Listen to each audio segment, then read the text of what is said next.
Kembali di IDX Opening Bell pemirsa, masih bersama analis MNC Sekuritas Muhammad Rudi. Mas Rudi, kalau tadi sektor sentimen yang mempengaruhi pergerakan indeks ini juga karena khususnya dari domestik adalah ditetapkannya Undang-Undang Omnibus Law Cipta Kerja. Lalu kalau dari saham sendiri, kira-kira apa yang bisa mensupport pergerakan indeks kita sepanjang hari ini? Oke, untuk saham atau sektornya sendiri, saya melihat ada di sektor properti ya, karena memang kalau kita lihat dari Omnibus Law sendiri, ini akan memberikan keuntungan di sektor properti mengenai perizinan, lalu perizinan lokasi, lalu AMDAL, IMB, itu yang akan menguntungkan dari sisi properti. Selain itu juga kawasan industri juga akan terbantu ya, karena hal ini juga akan menarik dari sisi foreign direct investment sendiri.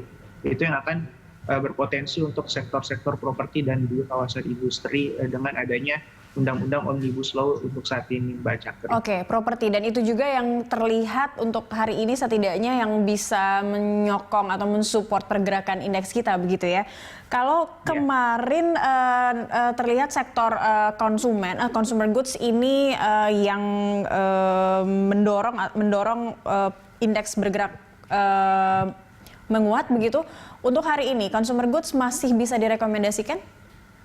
Saya rasa akan mulai beralih terlebih dahulu ya untuk atau berpindah ya ke sektor properti dan juga kawasan industri untuk saat ini, karena memang topiknya saat ini ada di sektor tersebut, Mbak Cakri. Oke, kalau dari sektor properti apa saja dan yang bisa direkomendasikan mungkin? Ya, untuk saat ini saya melihat untuk dari Pewon, lalu juga ada BSDE, SMRA, lalu juga LPKR, dan juga DEMA sendiri, itu yang potensi saham-saham properti yang akan menguat untuk hari ini. Bahkan mungkin sudah menguat ya untuk pembukaan hari ini. Oke, properti. Kalau farmasi bagaimana? Ya, kalau farmasi, kita berbicara farmasi sendiri memang saat ini tentang masih spekulasi tentang harga vaksinnya sendiri ya, itu yang akan masih terlebih dahulu dipantau, karena memang belum ada ketetapan dari besaran harga dosis vaksin itu akan dijaga oleh pemerintah maksimal di harga berapa. Itu yang masih menjadi perhatian sampai saat ini. Jadi untuk saat ini saya rasa untuk lebih baik untuk diperhatikan terdahulu, untuk lebih baik belum untuk membeli. Oke, wait and see terlebih dahulu seperti apa nanti perkembangan khususnya penetapan harga begitu ya untuk vaksin. Mungkin pelaku pasar baru bisa menyasar saham dari farmasi. Itu rekomendasi Anda ya. Kalau untuk saat kemarin Trump dinyatakan positif COVID begitu, harga emas sempat melambung tinggi. Saat ini Trump sudah membaik. Kira-kira pergerakan saham untuk Antam mungkin seperti apa atau dari sisi emas sendiri seperti apa untuk hari ini? Ya, kalau dari sisi harga komoditasnya terlebih dahulu ya, Mbak Cakri, itu memang harga emas bisa dikatakan sudah mulai titik jenuh penguatan harganya. Karena memang saat ini kondisi ekonomi walaupun belum benar-benar positif ya, setidaknya sudah mulai pulih. Itu yang akan memberatkan dari harga komoditas emasnya. Meskipun penurunannya sendiri untuk harga emas tidak terlalu signifikan harga komoditasnya. Nah, ini yang akan berdampak juga kepada harga-harga saham emiten pertambangan emas, di mana memang kemungkinan untuk upside yang lebih tinggi atau ada penguatan yang lebih tinggi dari harga saham sendiri saat ini, saya rasa saat ini belum ada sentimen ke arah penguatan tersebut, Mbak Cakri. Oke, tapi kalau kita lihat dari sejumlah emiten-emiten resources ini sebenarnya juga kebanyakan menguat begitu.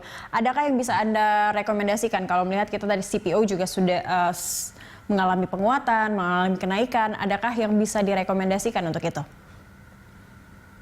Ya, untuk dari saham-saham komoditas sendiri memang CPO juga menarik ya, karena memang adanya La Nina sendiri itu yang akan berdampak dari harga komoditas CPO sendiri, di mana ini akan mengganggu dari sisi produksi, sehingga memang produksi terbatas, demand yang tetap terjaga, itu yang akan membuat harga CPO sendiri akan membuat cukup signifikan nantinya, Mbak. Oke, ada yang bisa direkomendasikan dari itu? Ya, untuk CPO sendiri kami melihat untuk LSIP ya, di mana potensi untuk harga saham LSIP sendiri berpotensi untuk ke level kurang lebih 1.100 bacak. Oke, baik. Perbankan mungkin Mas Rudi, apakah masih menarik juga untuk disasar oleh para pelaku pasar untuk hari ini? Ya, untuk perbankan sendiri memang BRIS ya, atau BRI Syariah sendiri itu yang saat ini cukup diperhatikan oleh para investor, karena memang keberhasilan dari BRIS sendiri dengan syariahnya yang membuat dari beberapa akun dari laporan keuangannya sendiri cukup menguat signifikan, sehingga memang dari manajemen BRI Syariah atau BRIS sendiri untuk target di laba bersih di 2020-nya ini menargetkan cukup tinggi sampai dengan akhir tahun ini, Mbak Cakri. Oke, terakhir Mas Rudi, untuk konstruksi sendiri yang sempat kita lihat juga mengalami pelemahan yang cukup dalam juga begitu dan agak panjang begitu pelemahannya. Untuk konstruksi, apakah masih bisa direkomendasikan untuk bagi para pelaku pasar dan menargetnya untuk jangka pendek, menengah atau panjang, atau seperti apa rekomendasinya? Oke, untuk saham konstruksi sendiri ya, dengan adanya COVID sendiri memang ini memberikan dampak yang tidak baik dari sisi laporan keuangan atau juga dari cash flow dari perusahaan-perusahaan konstruksi.